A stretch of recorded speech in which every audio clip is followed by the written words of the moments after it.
Hey everyone, welcome to Bookish Dad. And if you are new to the channel, thank you for coming in. I hope that you like the video and subscribe. If you've been here before, I would like to thank you for your time. It really means a lot. I really am thankful for your support. Today I was going to do a book review on A Court of Thorns and Roses by Sarah J. Maas. Uh, this book was my first romantasy that I've read, and I just kind of wanted to go over it. In the beginning, there'll be no spoilers, and then I'll give you a quick warning when there are spoilers. So, to start off, I have finished it, and I loved it. I gave this book, I think, 4 stars.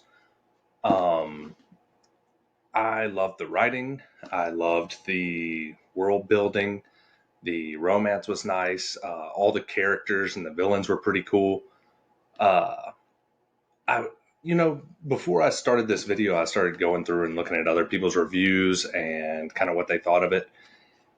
There was a lot of negative videos about this book, and that's kind of what made me decide to do this video because I don't see where all the negative reviews are coming in. I thought it was very well written, and I loved some of the character development, and I really thought it was very good. Uh, I guess just a short review would be that I would give this 4 stars.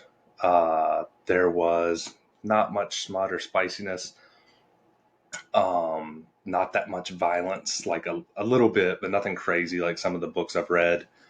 Uh, very Beauty and the Beast esque. So, that being said, I will get into spoiler territory. So, if that's what you're not wanting to see, you might want to leave. And thank you for watching as much as you did. So, to get into this book, it starts off, like I said, very Beauty and the Beast. It's, she's in a shack, it's a broken family, they've lost their fortune. It's just her dad. Her mom's not in the picture anymore. It's her and her sisters. Uh, it takes place in the wintertime, and a quick version will be that she ends up killing a fae and being taken away by some rule that is, a life for a life, brought across into the fairy territory. The fairies and the humans don't get along. There is a wall that separates them for a reason, and she ends up getting taken to the other side of the wall by this beast, this big giant monster that comes and takes her. Uh, this is where it's very Beauty and the Beast. He ends up changing into this like handsome prince who kind of is like the most gorgeous man she's ever seen. And he's wearing a mask, and for some reason, everybody's under a spell. And she doesn't know why or really know any of this. It's what's very interesting to me is that she was living a very poor life and was very unhappy and having to take care of her family. And her family seemed kind of useless. They didn't really do anything, especially her dad. He was very cowardly.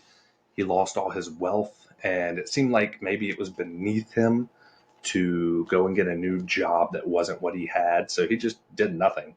And she gets brought into this world where they're taking care of her. They're thickening her up, giving her all this food. And they're like, he's basically like, you can do whatever you want. You can have any, hobbies you want. I'm going to take care of you. I'm going to feed your family. And she still finds ways to like whine and complain. So I guess that'd be my only negative about the book is the main protagonist, Feyre is her name, is very spoiled, I guess. She whines a lot.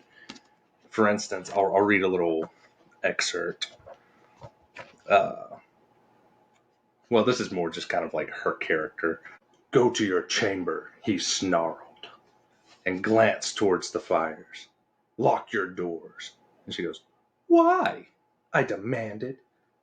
Like, just stuff like that where it's like, I don't know, they're doing some crazy sex ritual and he told you to like lock yourself in your room. You might want to listen to the giant beast thing that's raging through the hallways. But she does a lot of whining and complaining throughout the book. As it goes on, he ends up getting taken by the bad guy in the book, or the villain in the story, Amarantha. And as far as villains go, she was pretty cool. Nothing too crazy. I guess the most wild thing about her is she kind of killed this human back in the day, but kept him alive in an enchanted ring where his eye is, and he has to like watch everything she does to humans because she hates humans, which is I thought was really cool, very interesting. Uh, she does end up falling in love with Tamlin, and I don't know if I mentioned Tamlin is the guy that brought her across to the Spring Court. There's a bunch of not. I didn't go into all the courts. This is just like a quick overview. He brings her back to his castle, and she does end up falling in love with him along the way. And so she goes to rescue him. She doesn't really take any equipment, any plans, or anything. So she gets captured almost immediately. uh, while she's in there, she has to do all these tasks and try and solve a riddle, which turns out she's not very good at riddles. So it's a lot harder than it sounds. Uh, and then a couple other characters brought into the mix uh, that make the ending very interesting, gets you excited for the next book. I know I'm excited to read it. And it turns out, while she's being tortured and going through all these little games and having to fight her way through this dungeon, Tamlin, and he's not doing much to help her. He's just kind of watching, but there's this darker, more mysterious character that's brought in. He's very like, if you ever seen Vampire Diaries, he's very Damon-esque, whereas Tamlin's more of the Stefan. So this darker character kind of comes in, and he's the only one, turns out, that is like cheering for her, and he even bets on her at one point. So they introduce him and his like morally gray character. So that was pretty cool. And it looks like there's going to be some sort of little love triangle going into the next book. The end of the book, this is a huge spoiler. So if you've made it this far and don't want an ending, you should probably leave. Feyre ends up dying and being brought back as a Fae. And that's kind of where it leaves you off. She does, before she dies, ends up making a deal with this darker character. His name's Reese. And the deal is that 1 week out of every month, she has to go to his court and kind of spend time with him or be around, or whatever it may be she's going to have to do. And so now that she's brought back to life, I'm guessing that's what we're going to have to deal with in the next book, is kind of see if he's going to be true to his word and come take her, or, maybe she'll find a way out of it, find a loophole. It does seem like fairies have a lot of like binding magic with contracts and rules, so it may be trickier than she thought. Uh, Again, I love this book. I thought it was a very good read. I'm super excited about the next book in the series.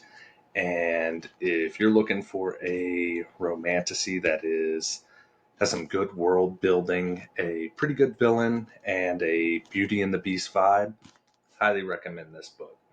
Thank you all for watching. I hope I did a decent job without giving too much of the book away. And I can't wait to do the next video once I get through the next book. And I hope y'all have a great day.